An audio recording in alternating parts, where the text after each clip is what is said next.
ಚಾಮರಾಜನಗರ ಜಿಲ್ಲೆಯ ಬಿಳಿಗಿರಿ ರಂಗನ ಬೆಟ್ಟ ಸೇರಿದಂತೆ ಕಾಡಂಚಿನ ಪ್ರದೇಶಗಳಲ್ಲಿ ವಾಸಿಸುವ ಸೋಲಿಗ ಬುಡಕಟ್ಟು ಸಮುದಾಯಕ್ಕೆ ರಾಜ್ಯ ಸರ್ಕಾರ ನೀಡಬೇಕಾಗಿದ್ದ ಪೌಷ್ಟಿಕ ಆಹಾರ ಕಿಟ್ಗಳು ಕಳೆದ 3 ತಿಂಗಳಿನಿಂದ ಸ್ಥಗಿತಗೊಂಡಿದ್ದು, ಇದು ರಾಜ್ಯ ಸರ್ಕಾರದ ಆಡಳಿತ ವೈಫಲ್ಯಕ್ಕೆ ಸಾಕ್ಷಿಯಾಗಿದೆ ಎಂದು ವಿಧಾನಸಭೆ ವಿರೋಧ ಪಕ್ಷದ ನಾಯಕ ಆರ್ ಅಶೋಕ ತಿಳಿಸಿದ್ದಾರೆ.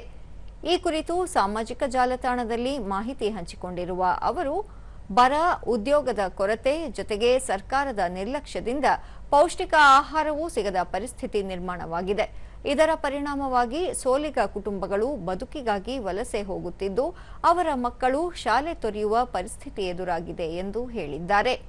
ಮುಖ್ಯಮಂತ್ರಿ ಡಿಕೆ ಶಿವಕುಮಾರ್ ಅವರು ಕಾಡಂಚಿನ ಬಡಜನರು, ಬುಡಕಟ್ಟು ಜನರು, ಮಹಿಳೆಯರು ಹಾಗೂ ಮಕ್ಕಳ ಬಗ್ಗೆ ಕಾಳಜಿ ವಹಿಸಬೇಕಾಗಿದೆ.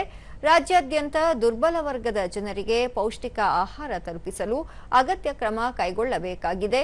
ಸೋಲಿಗ ಕುಟುಂಬಗಳಿಗೆ ಕಳೆದ 3 ತಿಂಗಳಿನಿಂದ ಬಾಕಿ ಉಳಿದಿರುವ ಎಲ್ಲ ಪೌಷ್ಟಿಕ ಆಹಾರ ಕಿಟ್ಗಳನ್ನು ತಕ್ಷಣ ಒದಗಿಸಿ ಬುಡಕಟ್ಟು ಸಮುದಾಯಕ್ಕೆ ನ್ಯಾಯ ಕಲ್ಪಿಸುವಂತೆ ಅವರು ಆಗ್ರಹಿಸಿದ್ದಾರೆ.